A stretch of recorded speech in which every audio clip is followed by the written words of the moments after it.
Welcome back to the Female Whisperer podcast.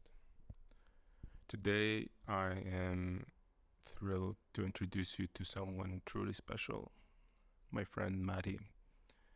Our paths crossed at the gym about a year ago when both of us were reaching for the same machine. And from that very moment, I was captivated by her quick wit and incredible ability to digest and enrich big ideas. In this episode, you will quickly see why Maddie left such a lasting impression on me. So get comfortable and prepare to be inspired by her insights and stories. Enjoy the conversation. When did you consider the beginning of your adulthood? I think it would be the relationship that I had that started when I was 18 and I was in it for 10 years. And this is also associated with me having my A levels and then moving to a bigger city, living with my boyfriend for the first time, choosing my university, stuff like that. And Mm. obviously discovering sexuality and having my first time and first sexual partner. So I think, well, there are so many changes throughout quite a short period of time when you're 18 to 20, that I would consider this to be the start of my adulthood Mhm. in terms of having your own money, your own space, and a partner relationship, kind of pretending, playing house, stuff like that. That is an extremely rare experience nowadays that you enter into your first relationship and you stay in it for 10 years. It is. Thanks for saying that. Mhm. And I actually wanted to talk about the fact that I feel that I'm in the minority of people in terms of my sexuality because I label myself as a demisexual. I really don't like these labels. Like I remember when I was on Tinder and everybody had something in their bio being pansexual or whatever. And I feel like there's a lot of labels that are not necessary, but the description of that one resonated with me. And the description basically says that you are able to have physical relationship in terms of having sex only with someone you have strong feelings for. Doesn't describe what kind of feelings, but yeah, strong feelings. Mhm. So I feel like I'm in the minority. I quite honestly have to say that I don't recommend it. Mhm. If I could choose, I would change it. But for now, and perhaps it'll change for me in the future, hopefully, fingers crossed. But I don't really feel like it's something that I can just decide to be brave about. And my first relationship lasted for 10 years, and obviously nobody plans it like that. It was just working for a long time, and I really loved that guy. And for at least 8 years, I was crazy happy with this relationship. And then we kind of grew apart, and it took me a long time to actually make sure that us splitting is the best way to go for both of us. So I feel like I gave it a decent amount of time. That's why I never consider this time a wasted one. But Then, I'm curious about something yeah, here, Magda.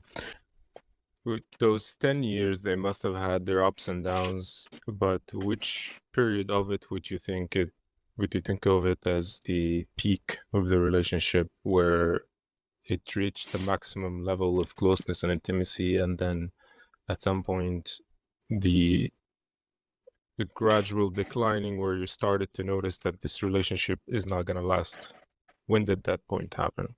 the peak of closeness, I think, would be around maybe third year. I feel that this is the moment when we started to be more comfortable. I feel like one of very important parts of being an adult in terms of sex life is not having obstacles that young people have to have sex. And then suddenly you don't have your neighbors, parents, colleagues in the next room. You have as much time as you are willing to have, you're not 16 anymore to be scared of unexpected pregnancy or being called immature, and you can have as much sex as you want. And I feel that it is some sort of a switch, a discovery to really know yourself and know when you're turned on, when you're in the mood, because for such a long time, you don't really get to choose your own timing. You just, the opportunity kind of makes you horny and excited and stuff. And then you have all the time in the world to have sex, and then you have to discover what really gives you the spark. You're not chasing the opportunity anymore. That's why I would say that third and maybe third, fourth year would be the highest. But the last 2 years that I describe as difficult were because of the fact that we both finished our studies. And I feel that for me, I was kind of thinking that now our life is going to begin in terms of being travelers, being a little bit richer, maybe visiting more restaurants, spending our time in a different way than we did when we were studying. And for him, what we were doing when we were studying was all that he ever wanted to do. So I feel like we grew apart in that way. Eventually, I know because we ended things on pretty good terms and we're in touch. So eventually, I know that he kind of admitted that my point of view to be braver and explore life more was better, and that he felt happier listening to my advice to go to the gym, try things that scare you, travel somewhere, discover new tastes and stuff like that. So Yeah. that's why it ended. And actually after that relationship, I discovered that I'm demisexual because I was convinced that after 10 years of being faithful, and that wasn't difficult for me at all, being faithful and having this guy only on my mind, that for now I can do what I want. I like talking about sex. I feel very comfortable with that topic, I think. And so now I was like, this is my slutty moment. This is my slutty era. And no shaming there because I believe that there's no correct preference that people should have. Like there's no correct number of partners that people should have.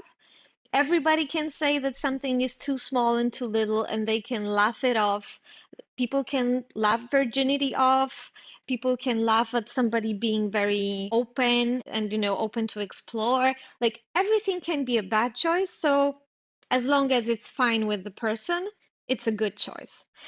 Mhm. So I was kind of hoping that my life is going to begin in that department. And I met a guy in a very nice circumstances because it was a party it wasn't like an open type of club party. It was a party when it was a huge club and it was a rented place, but it kind of guaranteed safety because people loosely knew and recognized each other. And I met a guy there.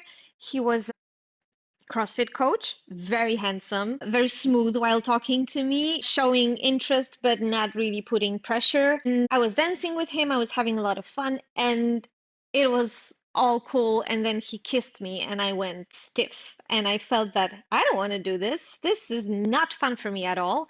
So obviously, I felt comfortable to tell him to stop. Nothing bad happened. He took my no and just went to have the rest of the party with somebody else, which was fine. And that's how I started to think that maybe there's something to it, that I didn't have it in me and Mhm. didn't feel comfortable. I didn't put any pressure on myself. I was like, maybe next time, maybe somebody else. But that guy was really attractive to me, and he was quote unquote my type, or whatever I considered my type back then. And I started to understand that this is something that is not going to happen to me so easily as it does to other people. Do you clearly remember all the sensations and the feelings you felt as this moment took place? Yeah, I felt like I'm in danger. And literally, my muscles went tense, and I felt the urge to push him away. And this is something that is happening to me still every once in a while. I remember I was living with a friend, a female friend, She's bisexual, and she was laughing at me that whenever we were like cooking together and she was touching my hips to move me because she wanted to reach something from the cupboard or whatever, she was laughing that, oh, you go so stiff whenever I touch you, whenever people are touching you, and I have it like that. I'm comfortable with hugging people when we're saying hi or goodbye or whatever, but even with my closest friends, I don't have it that when we're watching TV and our knees are touching, I will just leave it as I kind of need the Yeah. separation. When I'm in a relationship with my person, I can be constantly touching that person. So I kind of know that I need somebody who also likes that Hey, because I wouldn't like to suffocate, the one I'm hey. with. So would you call it like an aversive reaction to sexual tension? Yes. Yeah, I think so. Interesting. And yeah, it's very interesting to me. And I kind of don't know, but I've been there, how my second relationship started and how smooth was my kind of fresh ex. And first of all, I knew him for a year before we went out on a date.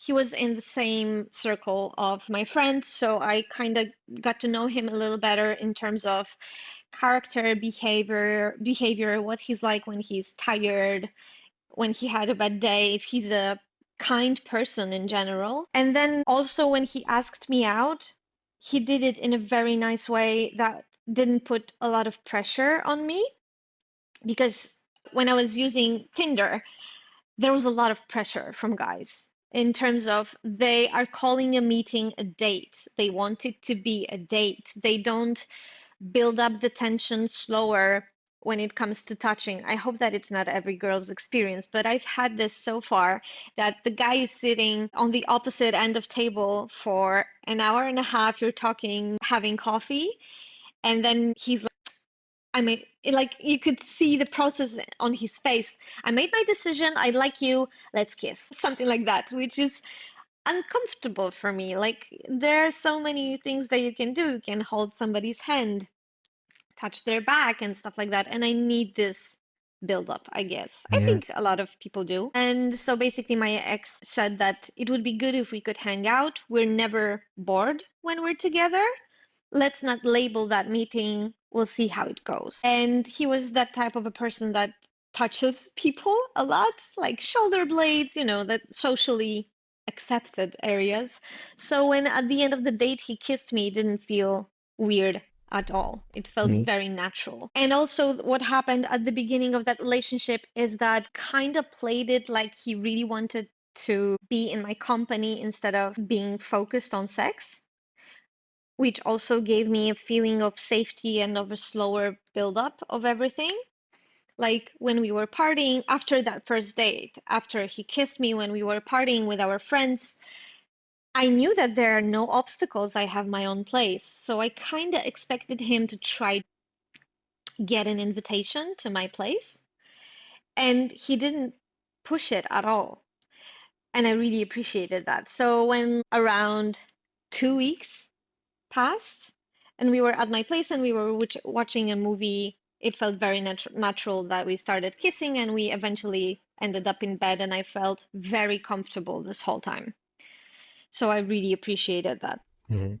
It's not just exclusive to humans, this kind of gradual buildup of familiarity through touch. If you wanted to tame a wild horse, the first thing you should do is just to give a gentle touch and leave your hand. Like you remove your hand as soon as you can. And eventually later on, you just keep it a little longer. But if you started touching a horse, the horse is not familiar with you, you are risking a kick in the face. Yeah, I understand that having cats that are being rescued from shelters and various situations. But I kind of feel that it is expected of people now to be very brave and not to need this whole build up. Luckily, when I was studying, I heard one of the sentences that really opened my eyes from one of the professors. He said, you don't need to have a lot of sex partners to explore. He said that you need a relationship that you feel safe in to explore your preferences. And that got me thinking that I don't need to feel bad for having one partner or two partners because I can still do stuff with them that can be interesting and can be more than just basic sex taught in a Bible. And this is also before we started this episode, actually, we were talking about Christians. I'm not Christian, but I was raised in Christian environment. Not in an environment that was talking about sins and stuff like that, so I never felt guilty when it came to sex.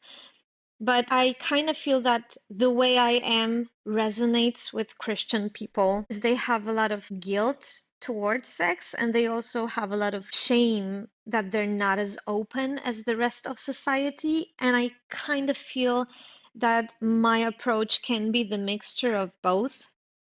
I'm somebody who really likes to learn about BDSM, stuff like that, power dynamic that changes throughout sex. It's very interesting to me. I can talk about it. I can talk about porn being directed at men, being directed at women, how it's different, stuff like that. And then I didn't wait to get married. I'm not married to have sex, but I feel like in my age, having only two partners is something that is a little bit closer to them. And it is a little bit of a light bulb moment.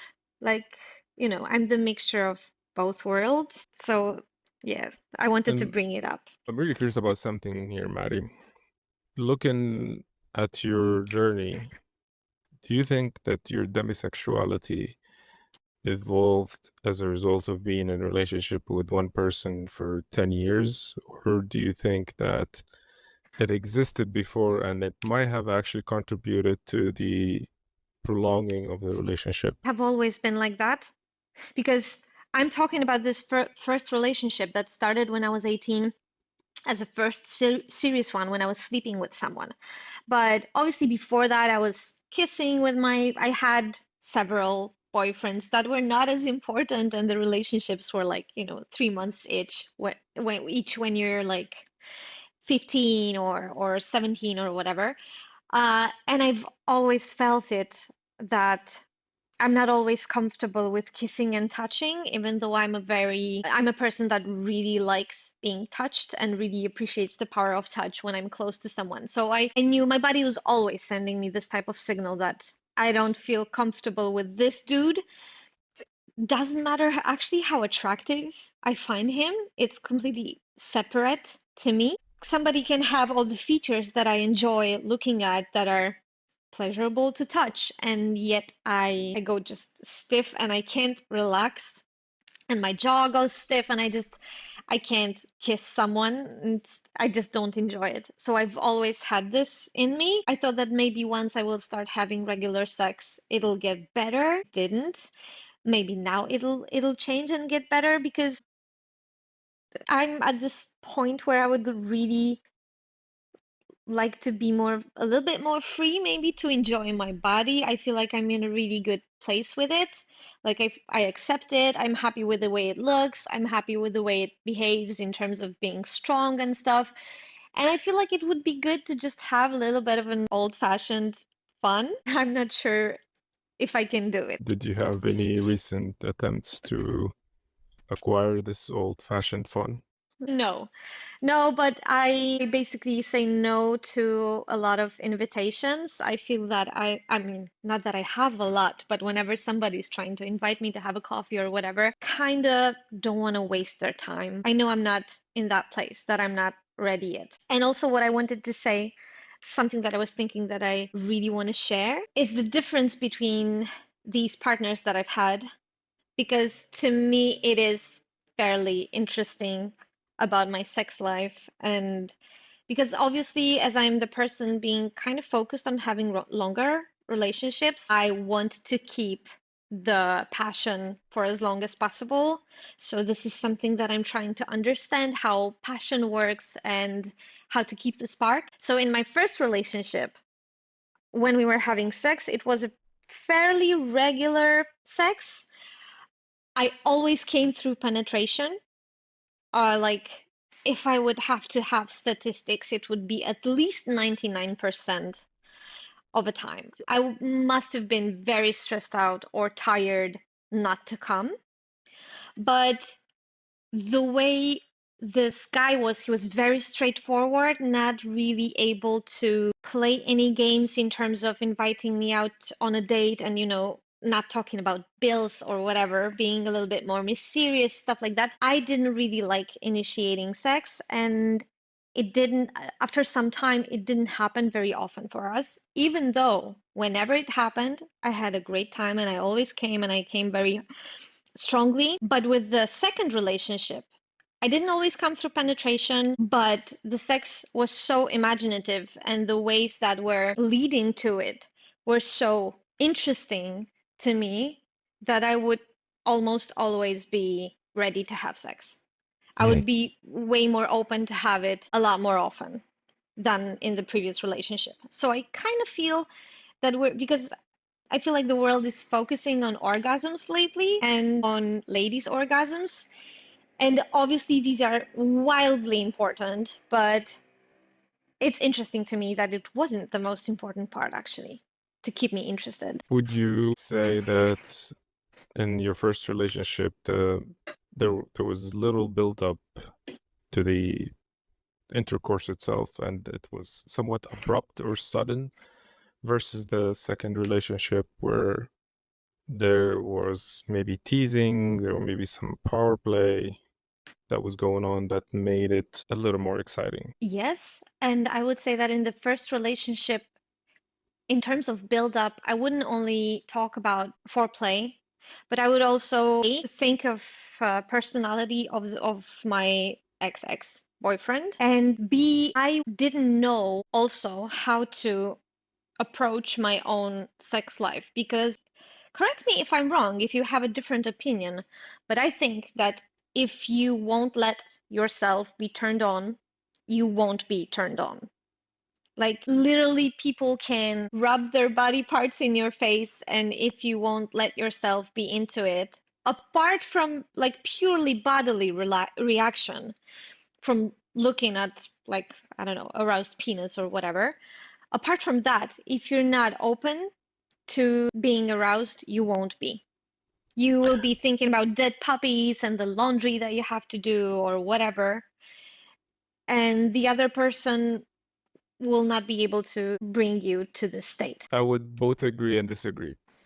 I would Okay. agree that you need to open yourself up to be Mm-hmm. turned on by someone, but at the same time, it depends on the level of the skill of the partner. Because, like, a lot of the time would give openings, maybe slight openings for milliseconds. And if the partner is skilled enough to know how to build tension in those very brief moments, then something can be built up from there. But with other partners, sometimes you give even longer periods of opening up, but nothing would get built up because they don't know how to take that very slight opening for sexual tension and get something out Mm-hmm. of it.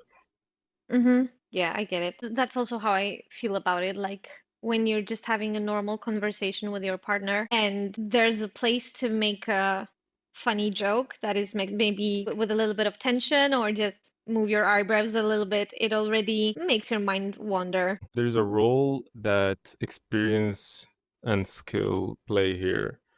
There are things to even learn in order to know how to safely build sexual tension, like doing a push pull thing where you're not pursuing, you are hinting at things maybe in certain subtle ways. And it's a very rare skill that most people don't even know the beginning of it. And you can do it with people that Mm-hmm. not necessarily people you want to sleep with. Some people do it for fun. Like, to me, it's a thing that I do in my life. It's something that I found myself doing with cashiers and baristas, and I had no sexual interest. It's just it's kind of like flirting with the world, Mm-hmm. and you're always bringing this sexual tension with you wherever you go. It keeps the most mundane conversations interesting because Mm-hmm. it's kind of like you're playing two games at once. There's the logical world that you're in, but then there's something in the back that both of us who would be playing, we all know that is going on. We all know that there's some innuendo, maybe there is some hinting at certain things, but we're all trying to keep it kind of civil and logical. But we're still playing in that frequency that a lot of people are unskilled at the flirtation game. If they listen to the conversation, they would have no idea what's going on.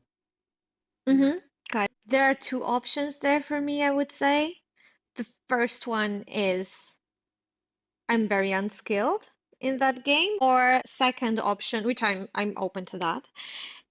Wouldn't be happy, but I'm open to that. And the second option is that this is something that you can practice with one person. I understand that it seems a lot easier to gain experience from various people because they know they have their own tips and tricks that you can just mimic. But if you're into collecting information about sex in general and power plays and stuff like that, you can learn not only with people that you don't know, but you can grab a little piece of information, live with it for a moment, think about it, and then try to apply it with the person that you're with when you feel safe and you feel like it's okay to miss. I agree with your professor. You Yeah. can build a Yeah. lot of experience with one person. I agree, but at the same time, there has to be like an asterisk there because that person would need to be somewhat experienced, because otherwise you would be kind of repeating the same loop over and over and over again, and you're not. Maybe you'd be getting good at one thing, but you still have not discovered a lot of other areas because that person was not aware of them. So they can't introduce you to something that they don't know. The more people that you interact with sexually, the higher your capacity to distinguish between different things. And even you would be able to understand a previous partner's sexual interests and sexual habits by learn about the opposite of those sexual preferences. It makes sense, but on the other hand, a lot of what is happening, for example, in BDSM and power plays, is reading your partner's reaction in a correct way. So when you have somebody that you know very well, you feel that you can explore a little bit more and go further because you actually know how much they can take and what they feel comfortable with, especially when they are also looking their boundaries and they're kind of unsure if they really like what's being done to them. So I feel like it can be like both ways can be correct, but I also think that why sort of my way is the unpopular one is because when people are in relationships, they don't really think how important it is to be constantly growing within their sex life. They kind of take this high that happens for the first 6 months, a year, 2 years. They take it for granted. They are very happy, and then they are suddenly very surprised that they no longer accidentally fuck in the kitchen. And I think that we don't really think about like when you're an adult, where would you get new ideas from? Porn, maybe partially, but I feel like porn is not crazy imaginative in that ways. Literature, we've had 50 Shades of Grey, and frankly, it was horrible in terms of the power play was presented in that book. Maybe some TikTok, maybe some decent literature about BDSM, but then as a grown-up person, having so many things that you have to focus on, this is something that you really have to carve out some time to focus on. And I feel like we forget about it. Like we feel that this is something that should just magically be happening for all of us. Are starting the conversation about how important it is in a relationship to discuss the big matters. If you want to have kids, if you want to raise them in faith or not, how do you want to share your money? And we don't talk about sex life. This is something that should just be natural. This is something that you should just, feel that you want each other, and that's it. Is this what people talk about in first There's dates? Like financials and shit? not necessarily first dates, but in relationships. we're taught that it's important to check every once in a while with your partner if the direction that you're going is the one that you still want to have. If you have the same dreams, if you have the same goals, if you're in the place that you want to be living in, or you want to move, or whatever. And yet somehow we don't really talk about sex, things that we want to try, if we want to swap dynamics, if you want to try bondage. I feel like people rarely talk about it. And I feel like the topic that has been really interesting to me is the topic of scheduled sex, which is something that can be so repulsive. And I know a lot of people hate it. What's your experience with the scheduled sex? It is good. It's a good experience but the most important thing again is how you approach it. Because if I would be forced to sit with my partner and browse through our calendars and, discuss it like, oh, no, 3 p.m. doesn't work for me, it would be horrible. And Talk to my secretary. yeah, we have people that let our secretaries meet, and then, we will have to be horny then. Like, it's 3 p.m. sexy time, yeah. So I don't think that would work that way. But when you think about dating, the early stages of dating, when you really want each other, what your body is doing, what your brain is doing when you're going for a date, you don't maybe expect sex. You don't assume that this is something that is going to happen, but this is something that you just have at the back of your head. And I feel like our bodies kind of know it, and they leave a little bit of your internal battery in case it happens, so that you're willing to do it. And then you're really eager to do it. And then when life happens and you're together for a long time and you've had a horrible day at work or whatever, and you're just physically tired, maybe you had a more difficult type of workout, maybe you're stressed out about something, and then you come home and you have this other person being beautifully displayed on bed waiting for you. Sometimes you want to jump their bones. Sometimes you feel very embarrassed that you have to say them no, and they may feel rejected. Versus when you know that, I don't know, Thursday is the day when you both finish work a little bit earlier. Maybe it's something that you can drop a hint here and there a day before or during the day. Just so at the end of the day you do have this little, a couple of percent in your inner battery to maybe have sex. I'm talking about sex being scheduled that way. Like, we're talking about how important it is to have dates, to keep dating as you're in a relationship. But I believe that dates in relationships also lead to sex, and that is the way it is scheduled. When you're having a sex party at a swingers club, it is a scheduled sex. It is, but because of the levels of excitement that comes from the fact that you're just going to meet a lot of new, beautiful people, even if you're a little tired, your body is going to extract a lot of backup energy. I totally understand it, and that's how I believe scheduled sex in relationships mimics the same dynamic. And also, I want to add that if you really want to explore and do something that is very unusual to both of you, you probably are going to need time. If you thought back to the best, most exciting, most world-shattering, brain-illuminating sexual experience you had, was it spontaneous or was it scheduled? I would say it was scheduled in a way that I was talking about, so it was sort of spontaneous. What made it so memorable? The enthusiasm, also the fact that we both were very relaxed and we knew that we had time. And it was actually after 2 years of the relationship that has ended this year. So I can say that we weren't as crazy fresh. And would you say that most of the memorable experiences happened in the second relationship, not the first? Yeah, I think so. Yes. Was your second partner, more experienced than the first?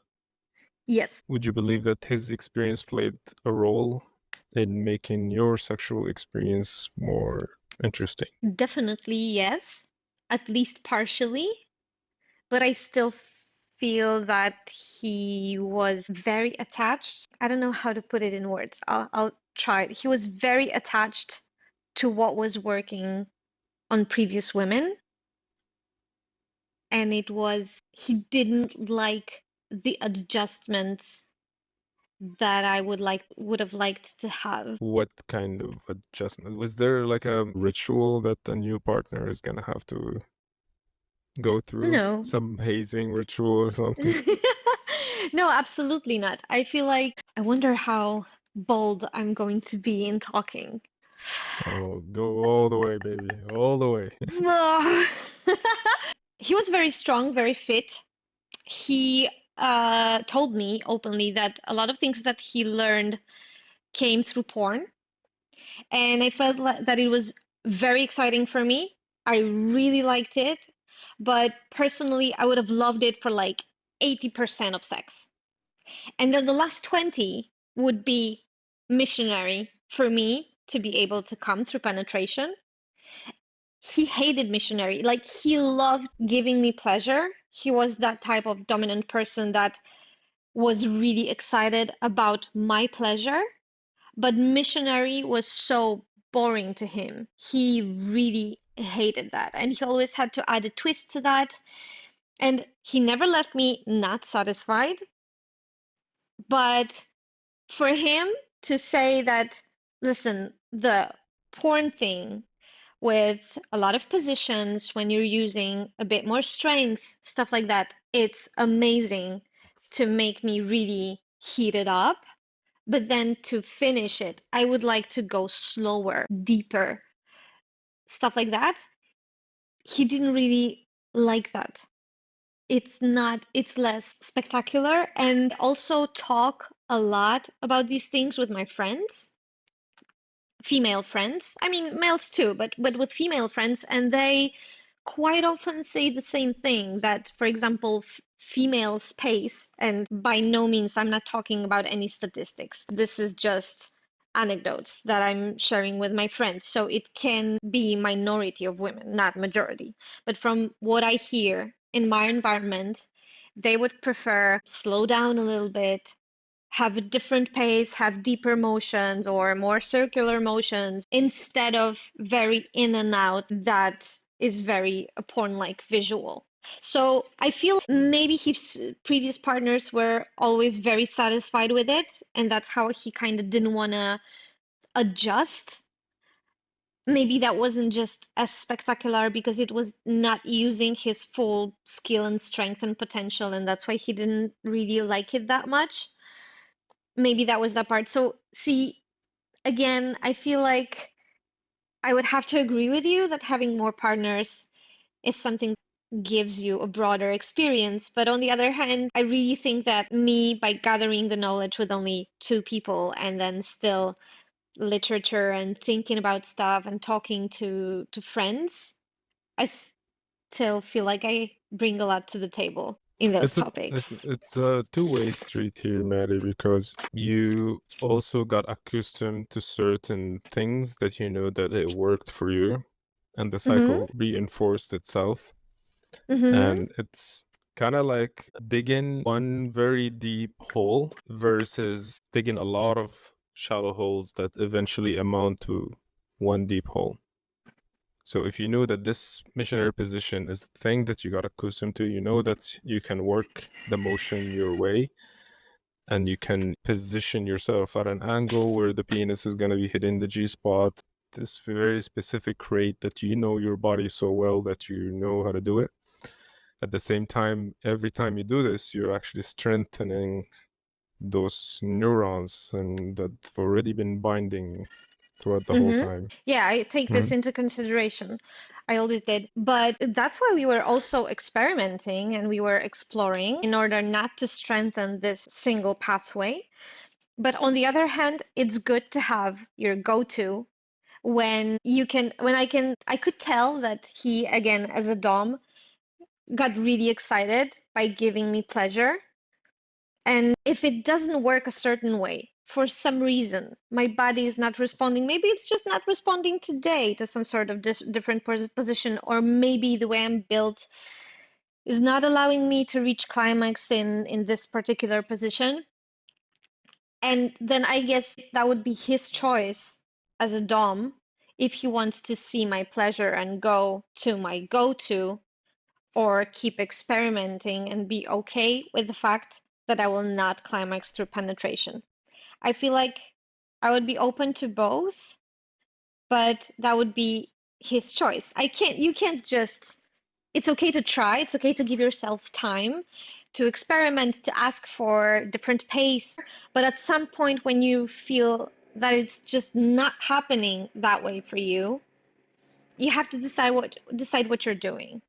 If you're going to your go-to, if you're taking a break, and you would try again in an hour or maybe next day, especially not making, I mean, specifically not making me come. So maybe tomorrow I'll be more sensitive, stuff like that. The way I would personally approach situations like this, Hmm. because there's a middle ground. It's not like there are two camps and they're at war with each other. I would say I want to understand the girl's go-tos. Hmm. Sometimes it can be through the clitoris and she knows the motions, she understands exactly how to make herself come, or it can be through penetration and she knows that very specific position gives her that. I would start to ask myself, what are the things that are deeper than the position itself? What are the Hmm. motions that worked for her? I would sometimes ask a girl to play with herself for me to get an idea of what did she get used to. And you Hmm. can actually repurpose that in different positions. Why a lot of women appreciate missionary is because they control the pace and they control the speed and the movement and the pressure and all. So it gives me a lot of information about what is the motion, what is the pressure, what is the pace necessary for her to go into that direction. And you can replicate the same thing in missionary, but Hmm. in different positions that hit the same spot with the same exact motions.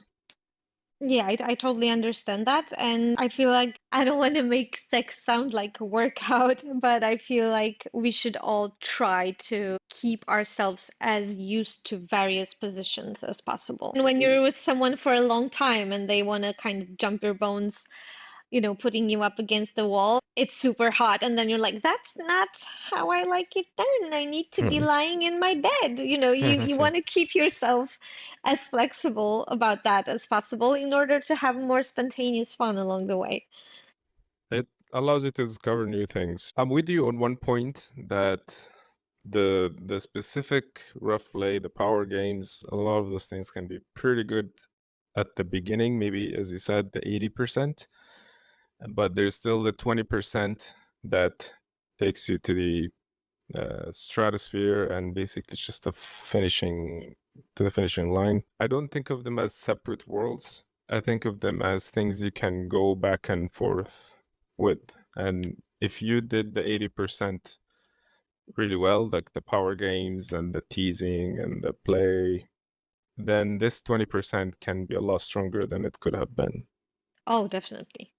That's why you need the 80%. Otherwise, if you would just be focused on coming, then you would just go to the straight last 20% and get the job done. But everything that is happening leading to it, also the things that are not necessarily the most comfortable, they kind of wake up your neurons so that when you go to the finish line, it can feel different, stronger. Yeah, it literally can have a sort of a different flavor. You strike me as a person that reads a lot and gains a lot of the information about life through theoretical means. I'm curious about one thing here. Where do you stand on porn? It's interesting to me. What do you mean by the question? I personally have strong views on porn. I Hmm. believe its impact of it differs from men to women. And I believe the impact of porn on men is a bit more detrimental, or even a lot more detrimental on the psyche of man.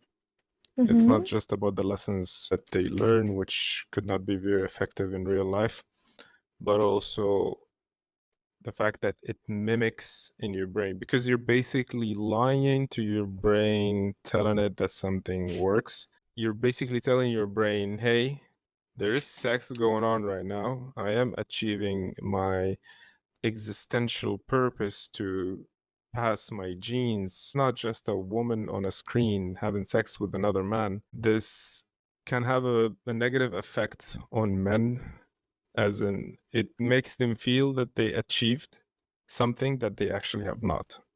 Mm-hmm.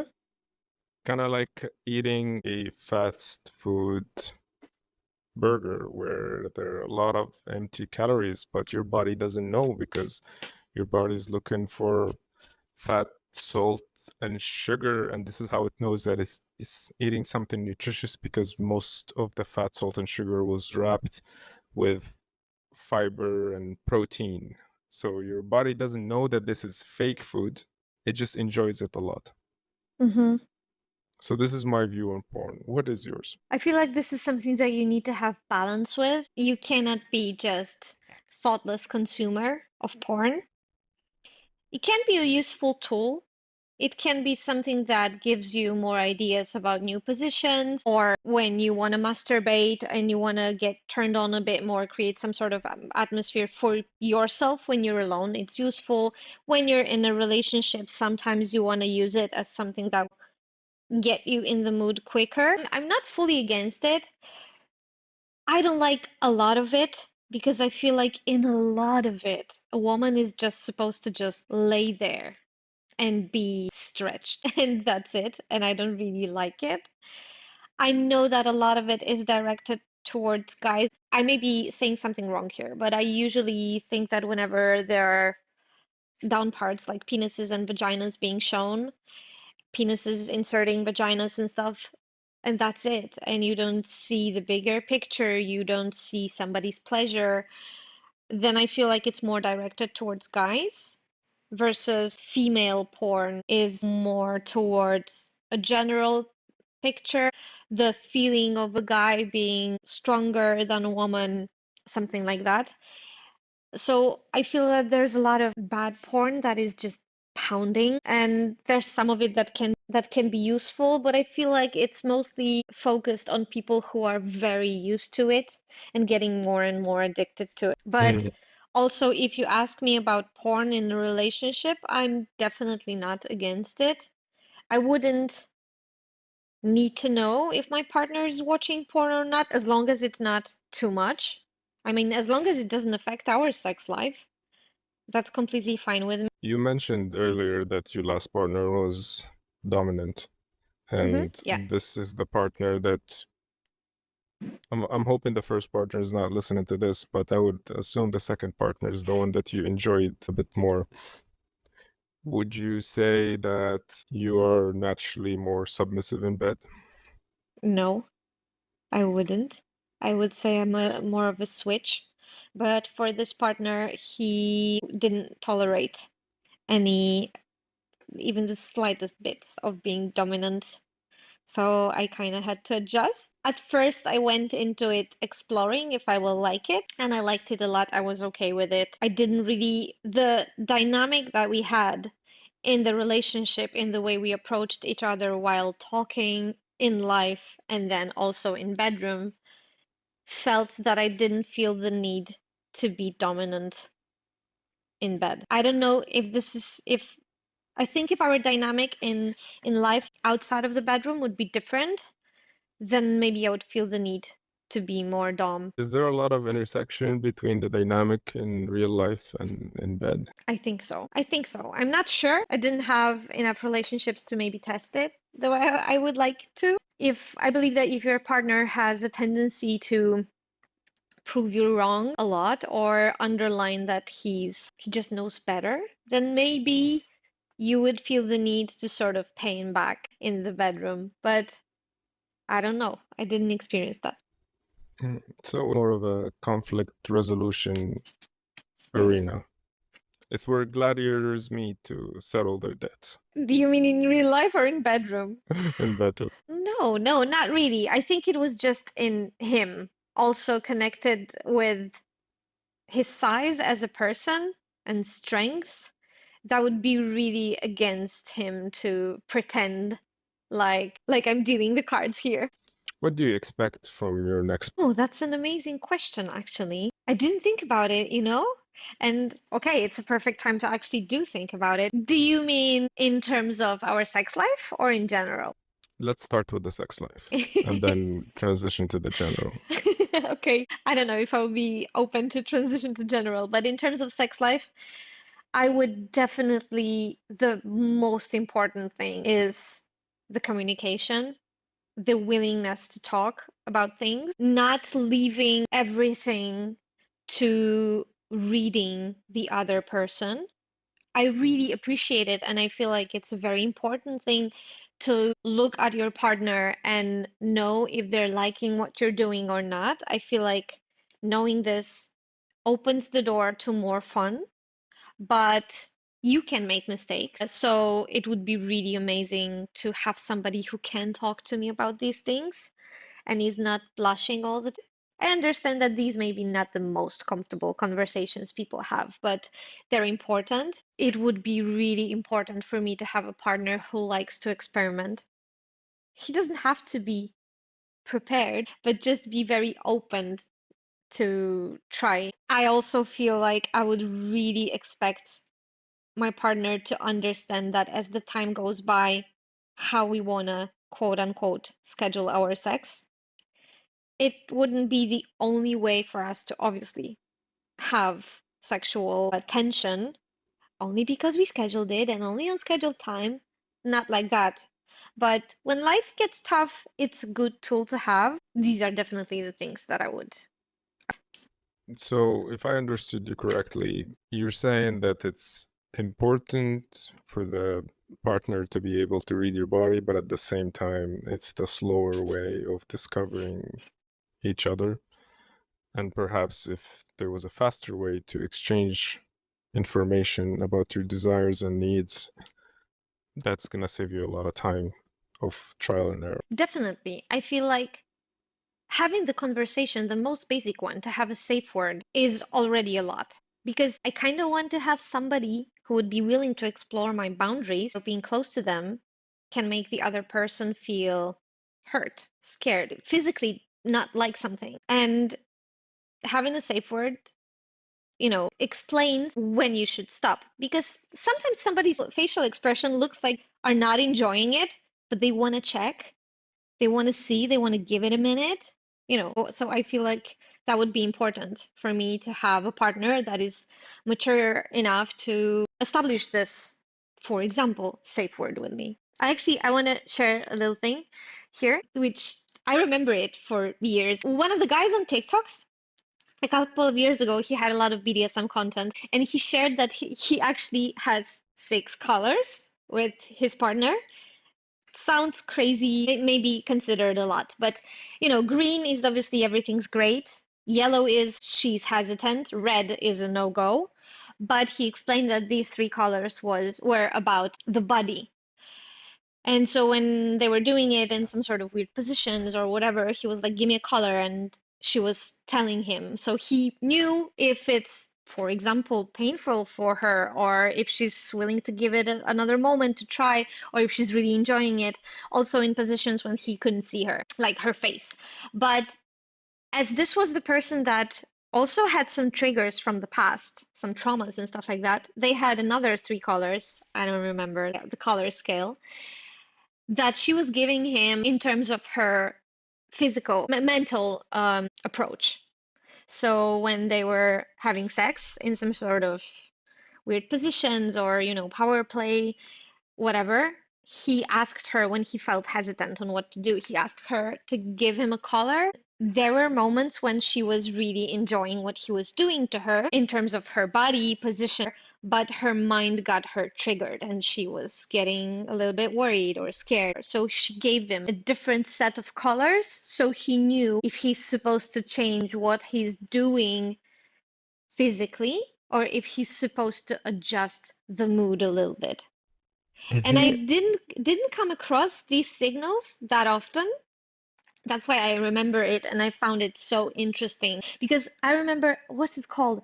Animal play. This guy was a person who liked animal play, and they were doing things like going to the woods and then, chasing each other. So I imagine situations that can be scary and triggering, and also if somebody's working through some of their traumas, that they wanna relive the situation that they didn't enjoy in the past in a safer environment. I feel like also giving each other tools to monitor that is fairly important. So basically, I think for my future partner, the rule of thumb would be to discuss stuff, I Right. guess. Be open to that. Because I don't know what type of positions I will like in a couple of months or years. I know things will adjust. I may be a sub, I may be dominant, I may be a switch, I may be a rope bunny, whatever. I don't know what's left in me to discover, and I don't know what's in my future partner to discover. So I feel like the most important thing to be open and be able to talk about it. Is it hard to find a partner with this level of awareness? I mean, you are in this country, so you know. I heard horror stories. They're probably all true. What kind of hints the person could give? What kind of subtle signs that would tell you something about who they are in this arena? I think the hints that I see are actually not really related. They don't even have to be really related to flirting. As I told you, when somebody's comfortable with touching other people and kind of understands how social distance works and how they can slowly allow themselves to touch somebody more, I feel like even at this stage, a lot of people are lacking the skill to do it. Any interesting recent dating experiences? No, recent, no. I'm not ready to date yet. I don't know if I will be ready to date this year. I'm not dating actually mostly not to shut any doors for me. Because I feel like if I would go on a date with a promising guy these days, I would probably tell him no, no matter what he's like, because then I'm not in the wrong, in the good, right place to do that. So I'm taking still a little bit more time. I don't know how much longer, maybe a month, maybe two, and then we'll see how that goes. But yeah, the understanding how social distance works, when it's approved to touch somebody or not, and the signal to feel comfortable in your own skin. I feel like this is a very rare thing with guys these days. It's just society doesn't really give us any avenues to explore and discover this type of information. Like, there is no subject where you get taught on the slow, non-creepy escalation of touch. And I think a lot of guys have great intentions. Like, I have done coaching sessions with guys where I would talk about these things, and they have really good intentions. They don't want to be creepy, but it's just that they lack the knowledge and the understanding of how to safely build sexual tension without coming off as a creep. Oh, I had a moment when I was constantly running online into these articles about pickup artists and stuff like that, and how they would, touch your hand and then immediately stop touching it, so you would have to be the one craving their touch. And I was reading it and I was like, where are those guys? I would like to be blown away that way. Like I'm waiting for my pickup artist. And it's horrible that people don't teach about that. I mean, I can't imagine having a subject at school about these things, but I feel like with guys, they have it way more difficult because women are allowed to publicly hug each other as friends. With guys, they don't really have that. And I feel really bad for them, actually. It takes so much courage to be a guy these days. How I deal with talking to new women that I meet isn't just very slow, very fun, very gradual, non-creepy. You're playing, there's touch involved, but it's not touch in an intimate place. It's just introducing your skin to someone else's skin. It's not only about skin, I've seen the video a moment ago where the guy was talking specifically about gyms. He was like, I don't know what to do. I have this girl here that I really like, and I don't know if I should approach her because we're going to the gym at the same time, or should I just leave her alone because it's her free time and she wants to relax here and she doesn't need some creep approaching her and asking her out. And the best answer that I read was, dude, can't you just say hi? Let's start there. Let's start to get to know her as a person. And then when you exchange like 3 highs, then you have like, how are you? I haven't seen you in a week. And then it's so natural that after these couple of sentences, you'll be like, you want to grab a cup of coffee? And that's how you that you're not a creep to her anymore. You're not the guy that approaches a woman out of the blue, offering her a date where she maybe since you're going to the gym, you're the bigger guy and she would feel intimidated or just a little bit scared maybe because, women don't really feel super safe sometimes around people they don't know that well. So, yeah, what happens to just getting to know each other and then maybe inviting for a coffee or going out for a date? Like we have time. This is not something that we have to do within the next 15 minutes, I feel. I have conflicting feelings about this because if you build sexual tension with someone who regularly goes to a place that you regularly go to, it's eventually going to get a little uncomfortable no matter how the relationship goes. If it Mm-hmm. goes positively and there's something that got built up and there's a connection that started forming, then it's going to be at the back of your head when you're going to that place that you go to Mm-hmm. regularly. Yeah. And you're going to be Mm-hmm. thinking, okay, this hour and whatever. But what if you've already built sexual tension with multiple people in that place? Then you're going to eventually bring up very unnecessary drama into your Mm-hmm. life in a place that you're supposed to go in and kind of be carefree, do your thing. Mm-hmm. So gym approaches is something that I wouldn't condone, or I wouldn't say condone, I wouldn't normally encourage because there are a lot of other avenues that you could approach people that you're interested in, Can you give not me an just the example of these avenues? street. I mean, a lot of the women that are in my life right now, I just literally just saw sitting in a cafe. I appreciated their style. They looked like they're my type. And I just walked up and said hi, which takes a lot of mental energy to do in the beginning because it's absolutely rejection is frightening to every man that exists. The fact that it's always at the back of your head that you're going to be rejected, but after a while kind of get desensitized to it because Mm-hmm. eventually you're going to do everything right. You're going to be very pleasant, you're going to be non-creepy, and everything will be fine, but still things are not going to go your way, so you're going to get rejected. However, this is mostly on men. If a man is expecting women to approach him, he's going to have a lot less of opportunities to meet women because it's just Mm-hmm. then that social conditioning played a huge role in this, as in women are not really socially conditioned at all to be the one who initiate Mm-hmm. courtship. But yeah, short answer, everywhere. The library, the street, whatever. If you're a comfortable person, if you're very social and you can immediately show in 10 seconds that you are a comfortable person to talk to, people Mm-hmm. are really more open to invest in getting to know you. Okay, I understand. I get it. But I would say that it's a very rare thing because in order to approach someone in public, for this interaction to work, and I'm not saying to work for you to get a positive answer, for this interaction to be comfortable for everybody involved, for example, the woman that you're approaching needs to be comfortable with setting boundaries, which is a skill not a lot of people have.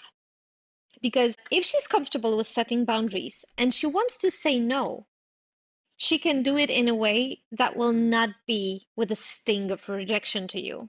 She can say that it's a huge compliment that you approached her and she's very thankful and you made her day, but she's not interested right now. And she can also tell you to keep doing this because it's amazing what you did, for example. But I know a lot of guys who, after hearing no, they would keep going, which they shouldn't, to the point that the woman feels or acts impolite.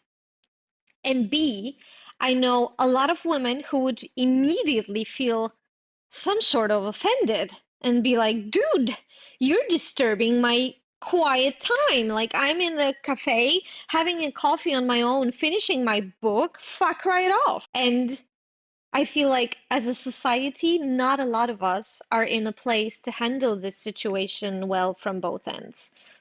Doesn't matter if she's going to say yes, if she's going to say no. Both of these answers can be served in a very polite way, and a guy can accept a yes and accept a no also in very various ways. And I feel like not a lot of people in our society these days, not only in Poland, but I feel like in other places it also happens, are skilled enough or know themselves well enough to be able to have that sort of interaction in a successful way. I must say that I know so many women, for example, who are just waiting to meet their Prince Charming at work. They're not going anywhere else. And they just want the perfect guy to literally show up at their doorstep. I totally understand them because for hundreds of thousands of years, we did not have Tinder. Women did not really go to work with environments where there are other men. And so the spheres where women existed were separated from the spheres where men existed. But we always had bumping into each other in the streets or meeting someone at a really random place. We didn't even have bars. I mean, I'm guessing this is why we invented bars and social avenues and so on. So we wanted the people who are available to meet other people who are willing to go ahead and make use of this availability. But before that, it was a bit more normal to meet people at places where you're not expected to socialize. And also, as you said, countries really differ.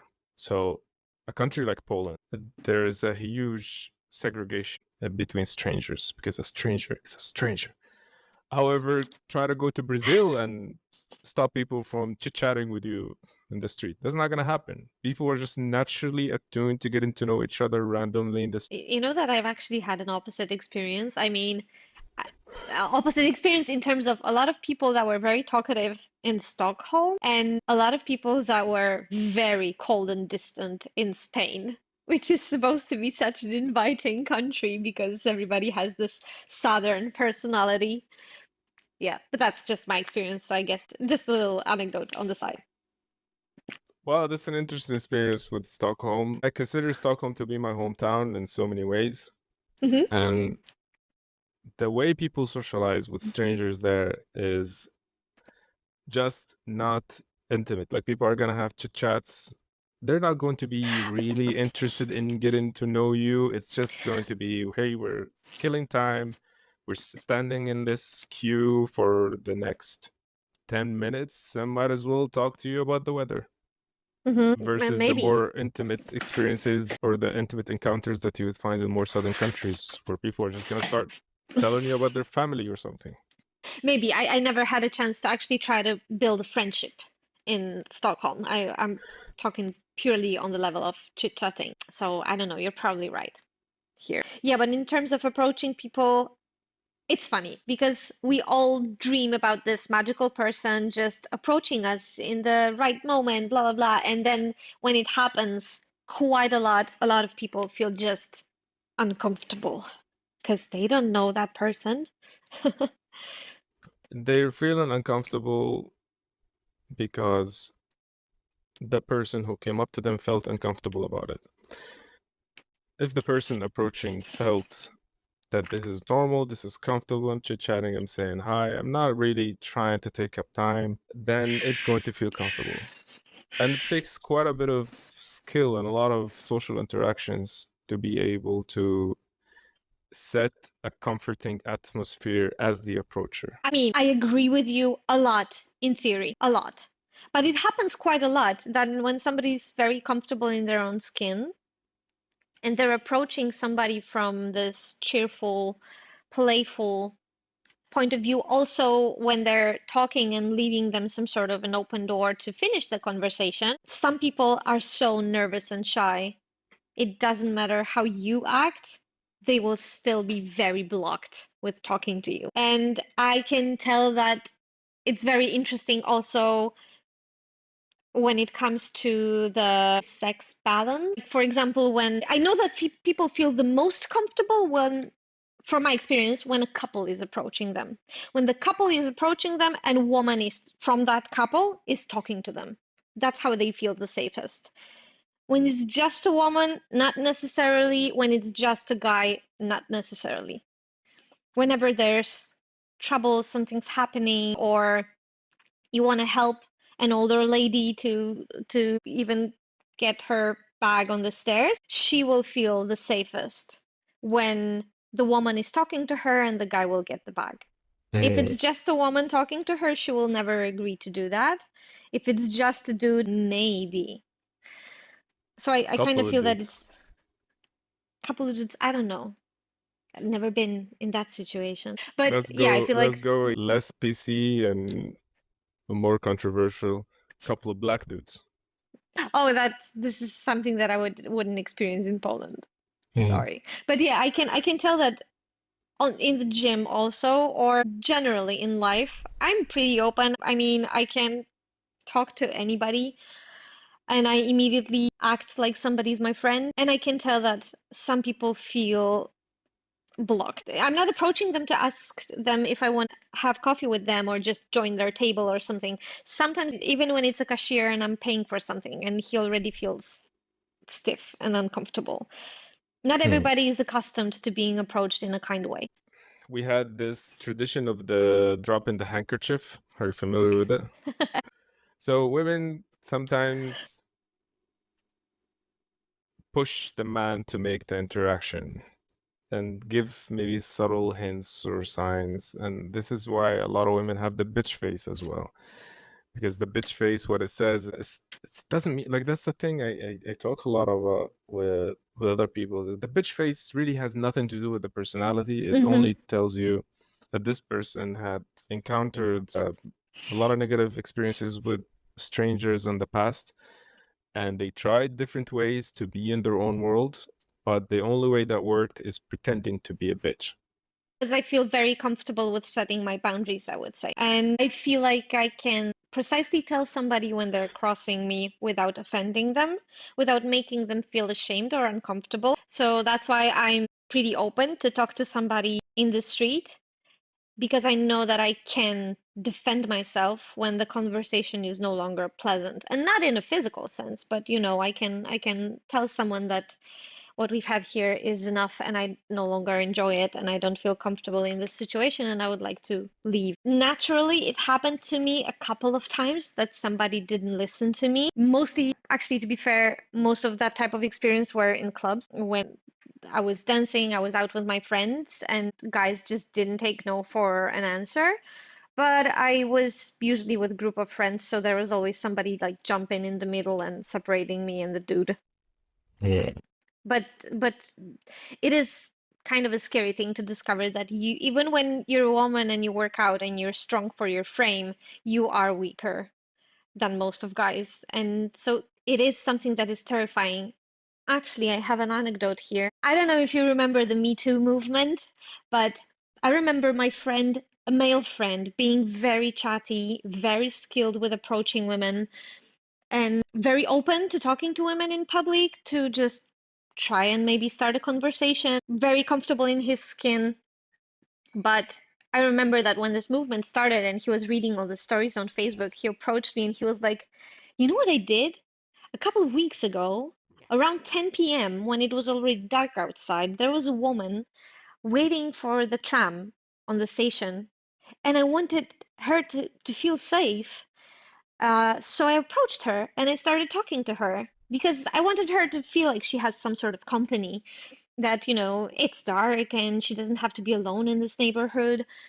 And the Me Too action made me understand that what I thought was such a friendly action was something that could be scary for her with my good intentions. And I was like, yeah, if the dude would approach me when it's dark and I have to be there, I have to stand there and wait for a tram to arrive, and he would be talking to me and just blabbing, I would be scared of him. Even if he would seem like the friendliest person ever, that's just not the moment to start the chit chat. And I remember that the Me Too movement made him think about it. Oh my God, I am the danger, or at least some women perceive me as one. And I don't think also guys know this because they're good guys. So nothing wrong crosses their minds and they just want to help and they just want to be friendly. And that's not how every woman sees it. You can't be in charge of other people's perceptions. And if you're a naturally social person and everyone is your friend, you still cannot make assumptions about other people's perception of your authenticity. And no matter where you go in life, you're always going to encounter people who are going to misinterpret your gestures. Yes, but I also wanted to add that in this situation, again, 10 p.m. tram station, I wouldn't also feel comfortable with setting boundaries and telling the guy to go away because I would be scared that my rejection makes him angry. So something that is working for me most of the time that makes me feel safe in my head when somebody's approaching me wouldn't work here. So basically, when a guy is approaching a woman in a situation when she is entitled to feel scared, there's really no good way for her to signal that it's scaring her. It's minimum amount of social awareness as well to notice that the context of meeting the stranger is going to heavily color the perception. So if you're at night and it's dark, maybe in a dark street or something, it's really different from after work at 4 p.m. on a sunny day, and a sunny summer day. Is gonna your perception, the perception of who you are is going to be completely different, even if you did everything exactly the same way. In the recent world of men versus bear discussion, do you really think that people are aware of it? Because I Well, don't. the men versus bear thing, when women are asked that question, this is why this is such a bad question to ask a woman, man versus bear, because she's just going to think about the worst possible example of men in her head, and she has no prior experiences with bears, and it's added for comedic effect, which is not so bad. But she's probably not thinking of the most, charming, smooth talking, comfortable, funny person in her life. She's just thinking about this drunk guy who approached her in a bar or when she was coming back from a party. Okay, then maybe men versus bear is also something that I can't take seriously. But on the other hand, I don't know if you heard about it. It's an anecdote. Probably, I don't remember all the details. Probably I should look it up before I say this. But I think you've heard the story when a guy was having a lecture and he was asking guys, what did they do today to keep themselves safe? They didn't know, or it was a question like that, or something like, what would you do in order for somebody not to attack you? Something like that. And basically, they only had this stupid joke about dropping soap in prison. So, that you shouldn't drop it in order not for somebody not to rape you.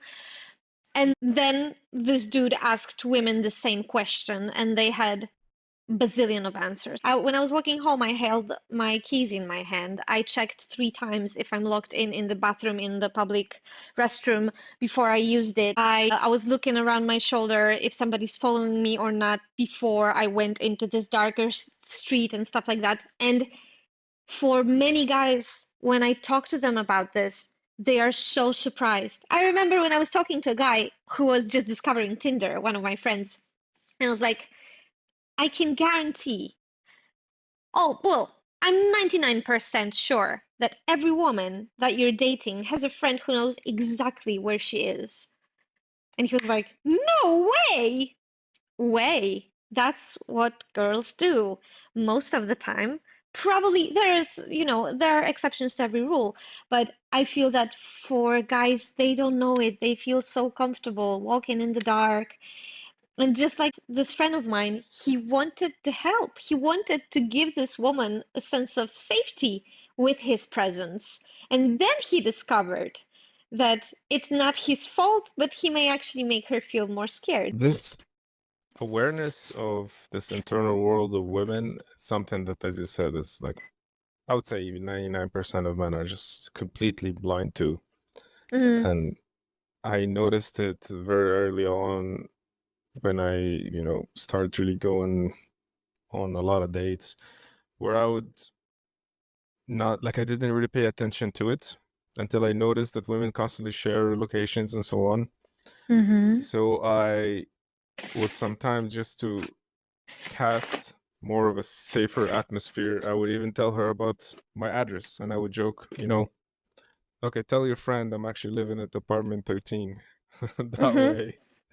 And they would actually do this. Like, they would send their friends the address because otherwise they wouldn't feel Safe. safe to go home. But the Yeah. fact that I showed them that I'm aware of the struggles that they go through as women Mm-hmm. in a world that's, sure, it is safer than it used to be, but those emotional circuits served quite a lot of purpose. And all the women who didn't have those emotional circuits, they didn't really manage to successfully protect themselves from danger. So we ended up with the genes of women who knew very well how to protect themselves by Mm-hmm. taking precautions. I feel like recent discussions are so focused on these things that I was just talking about. I'm also focused on them, on how to make women feel safe, that we're kind of forgetting the other part of the equation, which is the struggles that guys are going through that we don't really think about that often. Because, as you said about approaching women, there is this saying that the biggest man's fear is the fear of rejection, and for a woman, the biggest fear is that the guy will murder her, and that it's so unfair. It's such an unfair comparison. It is. But on the other hand, I feel like as women, we could really try to really think about how damaging the rejection is for guys, and maybe think No, about I why. would absolutely disagree with you there. Men's instincts drive them to challenge fears.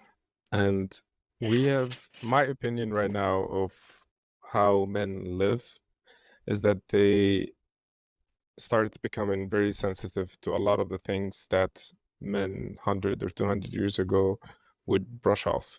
So I don't want us to encourage men to constantly avoid their fears. So a fear of rejection is like a fear of getting beaten up, is like a fear of being robbed. And my view is that we should encourage men to challenge their fears instead of trying to make it a safer world where their emotions are never touched. I agree with that, but I would actually agree that both sexes should do that. But I think that it's time for us to start approaching guys with more kindness because, in general, we've been focusing for the past couple of years. I feel like the dialogue was about women being scared and the difficulties that we have in life because of guys, because that's true. Like, this question also, what would women do if guys would disappear for 24 hours? And so many said they would go jogging in the park after midnight, stuff like that. And I understand, me being a woman, I get that. But on the other hand, I completely understand how guys being constantly trained not to cry, not to share their emotions, the suicide statistics. This is something that we should also address, and we should start addressing guys and their issues with kindness and understanding. And I feel like we're not doing that. And on the other hand, we're suffocating men, taking their freedom to express themselves. It's as little as having tight pants that is enough to actually make so many jokes about the guy, jokes that are humiliating and not fun at all. It's like it's just fashion or pants or whatever. It's unfair. Like we should back off and really approach guys with kindness. And I'm not saying in every single case and all the time, but if more women would reject guys saying that I take you approaching me as a compliment, keep this up, just not today, I don't feel like it would hurt us as a society. I'm very conflicted on this, Maddy, because I do have a view of modern men that they were bred to be in really safe environments that are just unnatural.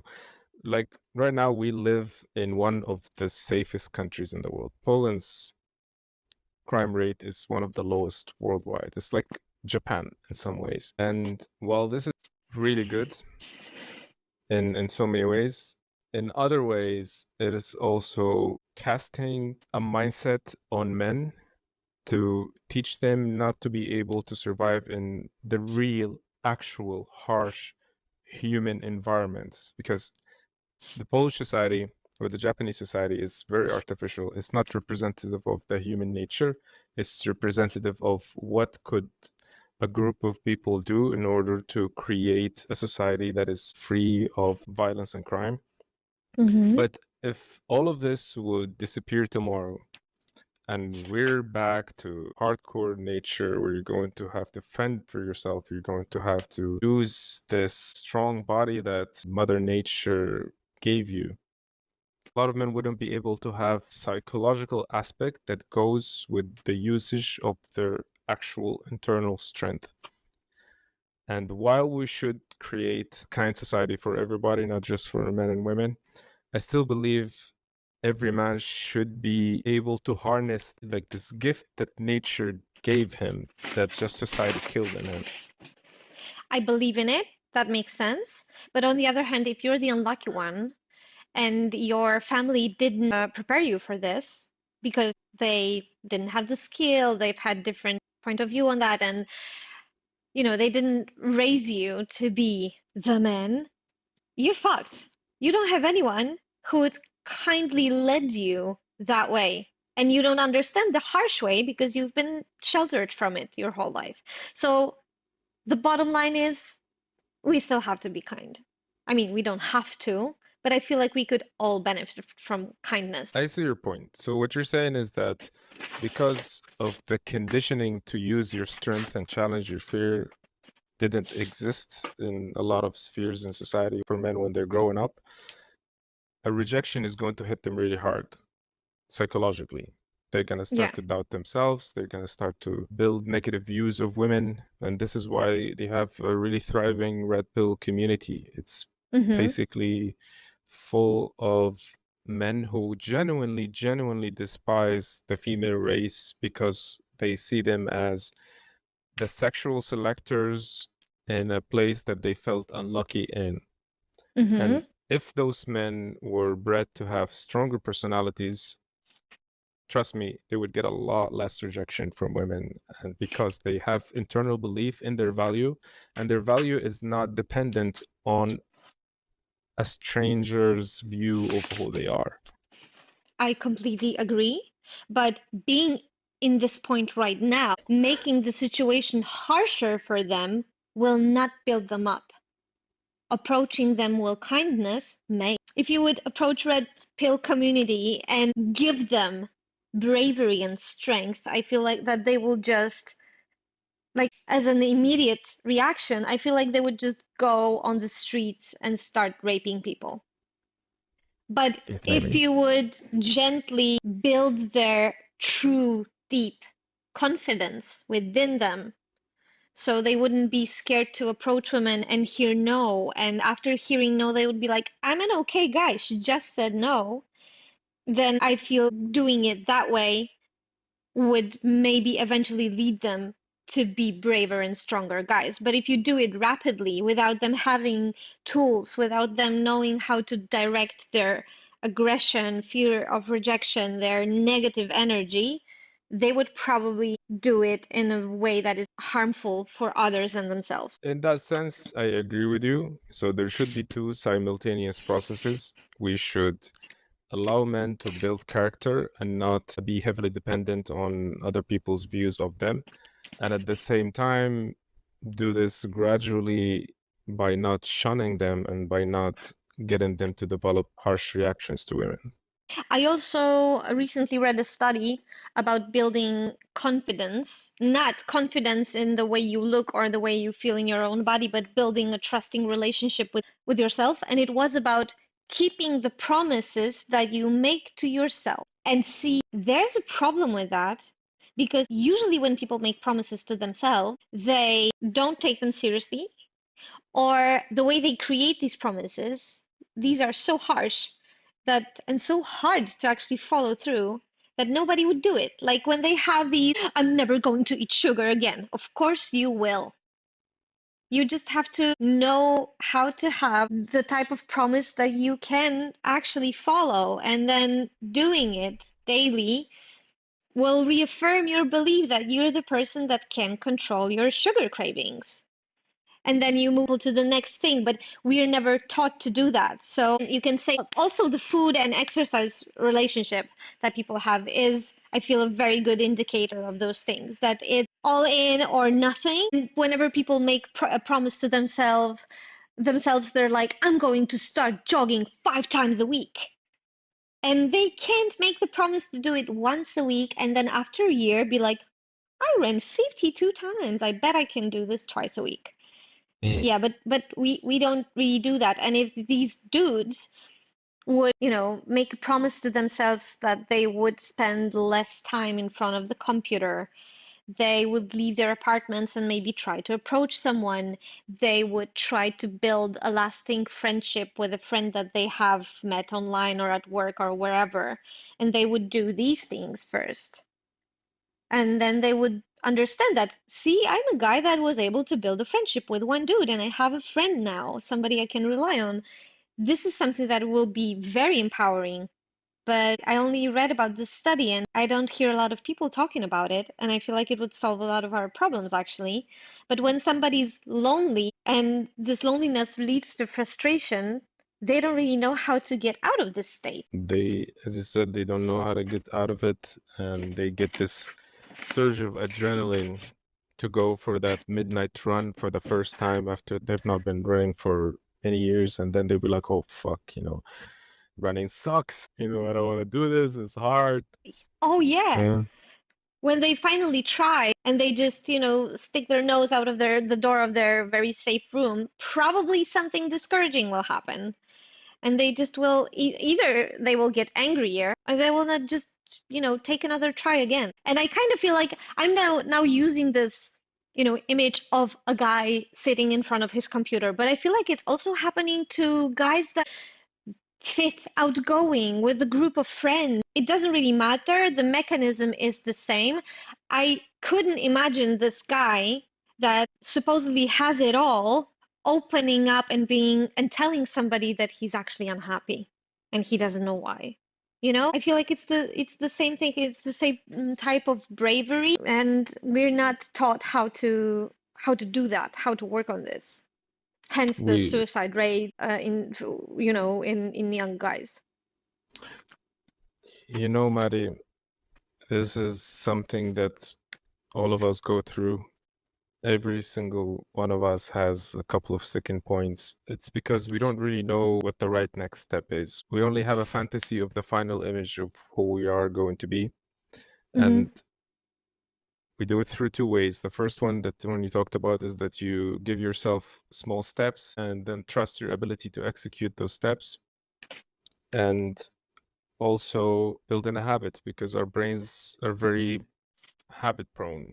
So we are going to default into the behavior that we've conditioned ourselves to, and the conditioning can only happen gradually. So your lifestyle outside of the bed has so much to do with how you express yourself in bed. If you build a belief of yourself that you're confident, you're going to express yourself pretty differently.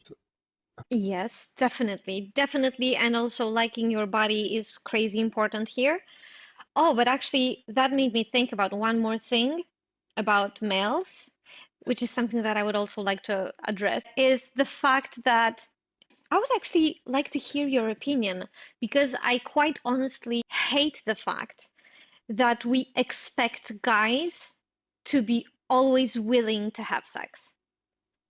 And I really don't like that. I would really like to break the stigma. And for my future partner, I would really love him to be comfortable telling me that he has a headache, that he's just not in the mood. I totally get it. If I expect a man to be mature and attentive and not act like an animal, I have to start from myself in order not to treat him like he's an animal, and expecting that if I show him a glimpse of my pussy, then he will immediately be into it.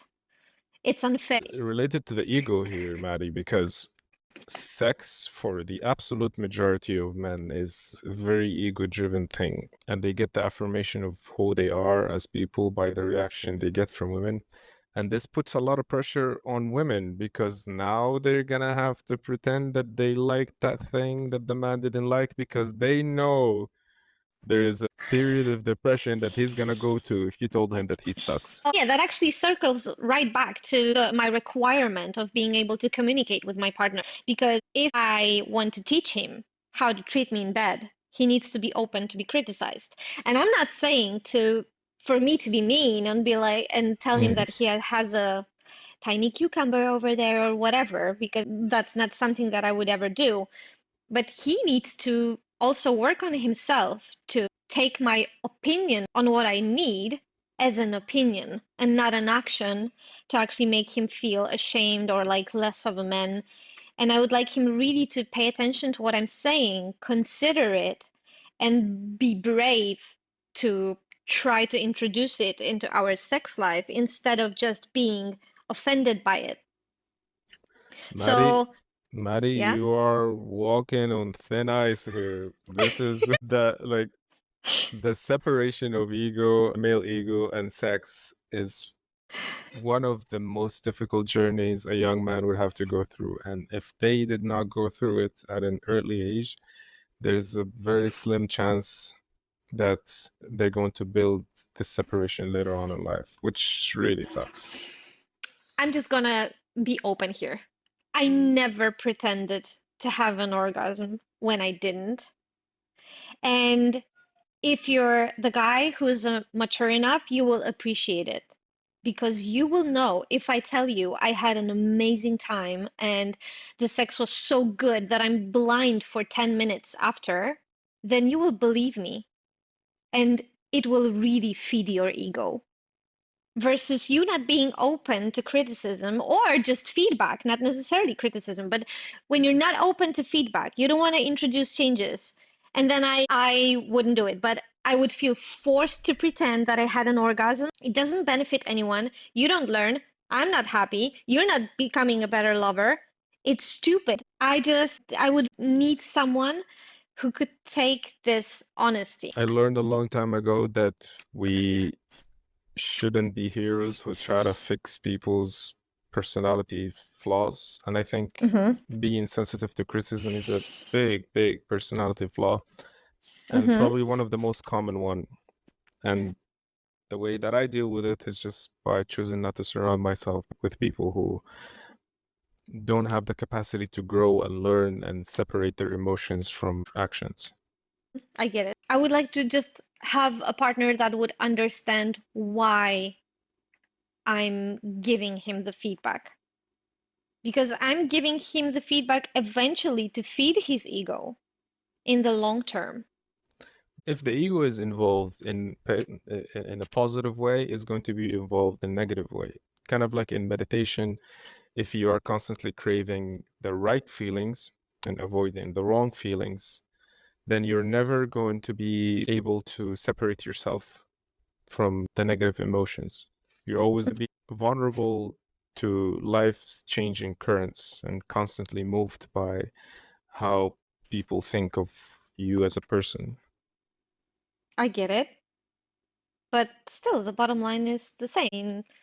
I mean, I'm not sure what are we talking about right now because I feel like we have the same goal and we keep convincing each other that we're right. So yeah, I feel like this requirement of communication in terms of taking feedback about sex is very important. I would love for my partner to tell me openly what he wants to do, what he would like me to try to do differently, rather than be silent about it and not be fully satisfied with our sex life. I would rather be rejected by my partner. I would rather hear, no, I'm not in the mood for sex, or to ever think that he has to clench his teeth and just do it because he's a guy and guys don't say no.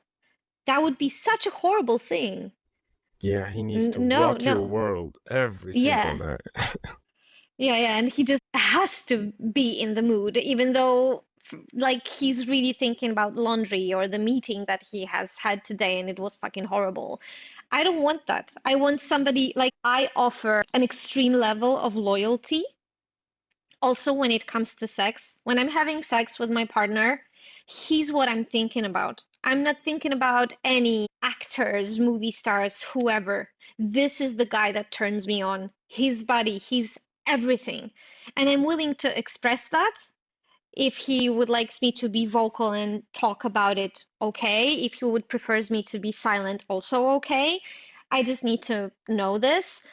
But I'm offering that and I expect that.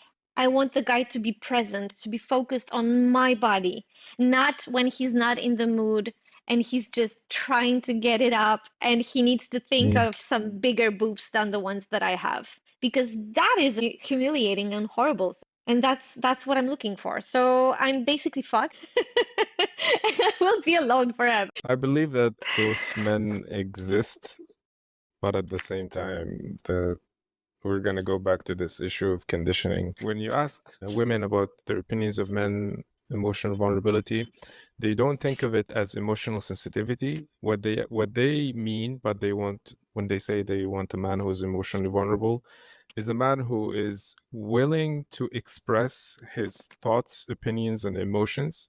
They're not thinking of a man who is constantly sensitive to every single emotion that he feels. Like they're not thinking of a man that is gonna run and cry every time someone tells him a bad word. They're thinking of a man who's gonna tell them how he feels at the moment. And men get this really mixed signals from women about emotions, and women don't know how to exactly define emotional vulnerability. Yeah, that's the problem. That actually, as a society, we kind of think that women is always the psychologist in the relationship. And when you have a woman that doesn't understand these dynamics or is immature, and you're a man, and this is your source of information, you can get really lost. Or you will have no support and you will feel very lonely because actually this is the person that you should be able to talk to about your feelings, and yet you can't because maybe she will laugh at you for being too sensitive. But also, I feel like what you described in terms of being vulnerable, it perfectly applies to also what guys expect from women. They want a sensitive person, a person who could talk about their feelings. Like when she's pissed, she will tell you that she's pissed instead of, staring outside of the window somewhere in the background and be silent. You want that. But also, you don't want a woman who will just cry every time you will say something louder. I feel like this is the definition of being vulnerable for both sexes. I would disagree with you on this. As the progression of the Western society goes, we're trying to really thin the lines between a man and a woman. And whenever you're trying to define lines between men and women, you get attacked quite a bit. We're trying to kill genders in general. We're trying to say that as a man, you're supposed to feel like how a woman naturally feels. Or as a woman, you're supposed to be super strong, independent, and hardworking woman. And if you wanted to have a domestic life, then shame on you for defying feminism. I would love it in me as a man, and I would love it in men in society as a whole, to be resistant to the changing currents of emotions. Women are going to naturally be more emotional because, as we were talking earlier, women have to take a lot of precautions and rely on their gut feeling for survival. Do you believe that this line is getting too thin, or you disagree with me and that we should actually push genders to a more sense of equality in terms of how they feel? That's actually very interesting. And I'm right in the middle here.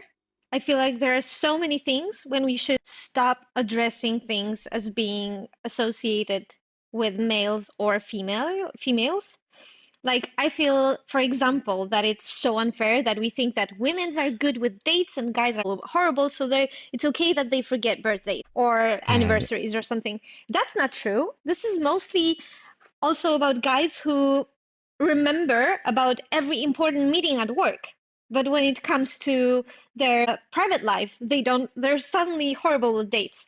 So this is how I think this is a societal thing, and we should expect from both sexes to equally organized or disorganized in terms of dates and stop explaining these differences with sexes, because I feel like it's just being trained to remember about dates and important events, life events or not. So I feel like this is a societal thing that we associate with sexes.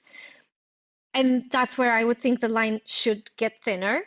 But on the other hand, some things we just can't ignore in terms of biology. Guys will forever, average guy will always be statistically stronger than average woman.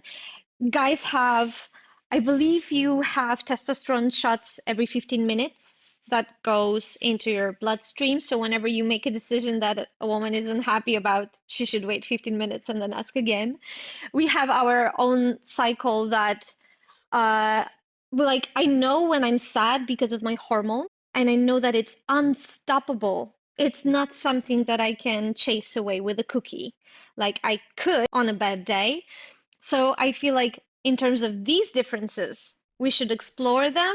And I feel that these differences are more natural differences that are more connected to our sex lives. And I don't like these terminology, but I feel for these differences, we should accept these masculine, feminine energies type of things.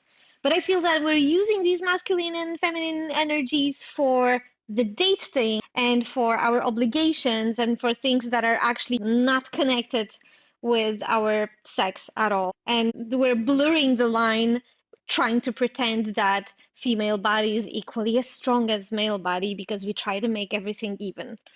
That's not how it works. I believe both of us have really explored or thought a lot about this, and I definitely want us to have conversations on that later on. That would be We so need cool. we need a whole episode on the masculine, the feminine energy, because that's the literally one of the topics that defines my career and my interests in life. Oh, then maybe I can ask you some questions. All That right, would I'm be gonna hand you interesting. the microphone next time. All right. Thank you very much, Maddy. Thank I you. Sorry that genuinely it was so enjoyed this. long. No, no, Yeah, no. I me too. loved I it. had a I great loved it. time. Have an All awesome right. day. Thank you. Bye bye. Thank you for tuning into my conversation with Maddy. I hope you found it as enlightening and enjoyable as I did. If you'd like to support the podcast, please rate it on Spotify and share it with those you love. Your support means the world to me. Until next time, take care and see you in the next episode.